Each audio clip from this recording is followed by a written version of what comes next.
Hi, I'm Sylvia Gordon with Gordon Marketing. Rebecca, again, is not here due to some health conditions in our family. So if you're close to our family, you might want to call and find out what's going on.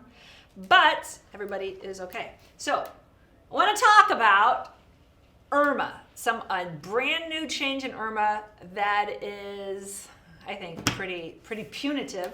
But before I get to IRMAA, I want to tell you guys that Cigna does not pay commission on their Part D drug plans. You will not be getting paid, okay? Aww. We get this call every year, like, where's my money?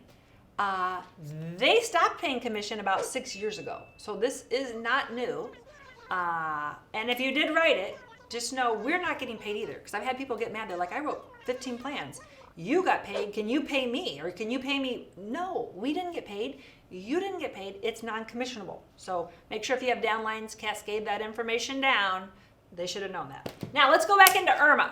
IRMAA is one of those things that you don't run into that much unless you live in a high rent district, right? If you work primarily with rich people, then you are more conversant with IRMAA. So most of us are not. And if we are, we're conversant with the very first bracket, which will be $238. So instead of paying $170.10 next year, they'll pay $238. They'll also pay extra for their Part D. But it's based on your income as a couple, right?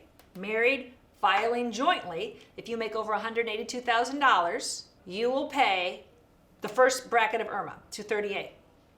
So a lot of people are like, well, I'm smarter than the government. So for years, they're like, I'm going to file separately. I only make $50,000 a year. He's the one that makes $500,000. I don't want to pay IRMAA.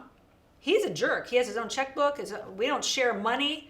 We're legally separated, which still, counts as married.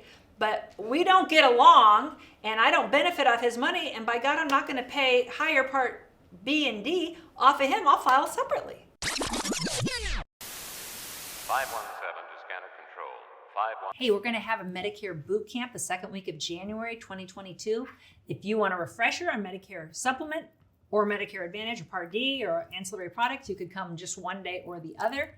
If you have new people that you want to bring on, this is a great way for them to get some really deep training. Or if you have administrative staff in your office that you would like for them to have a little bit more conversant knowledge on Medicare, talk to your marketer, ask us in the comments for the details. Well, the government's on to you. And it said, no. Here's the new rule. It said, if you're married and you live together at any time, one day, during the taxable year, but you want to file separately, you have a different law. And that is, if you make under $91,000 as an individual, you're cool. You're right there at the standard level, $170.10. But if you make $1 over $91,000 on your modified adjusted gross income, your taxes from 2 years prior, $1 over $91,000, your IRMAA is not going to be $238. It's going to be $374.20.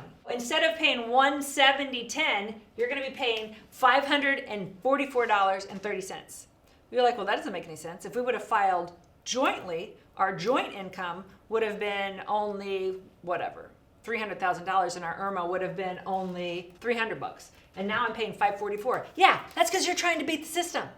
So before you try to beat the system, make sure you understand the new playing field, okay? And since it's brand new, most of your agents aren't going to be watching this video, and they were blissfully unaware that this thing is now out there. So people that are trying to beat the system so that they don't pay IRMAA could very well be paying much more in IRMAA than if they did not beat the system and they filed jointly. So check it out, Google it, screenshot it, whatever. If you work with agents and you have an agency and a downline, make sure that you do some training on this, especially if you live in areas where you work with a lot of high-income people. So thank you for joining me. Tune in next week. We've got more exciting things about what's happened in 2022 as it impacts Medicare and Social Security.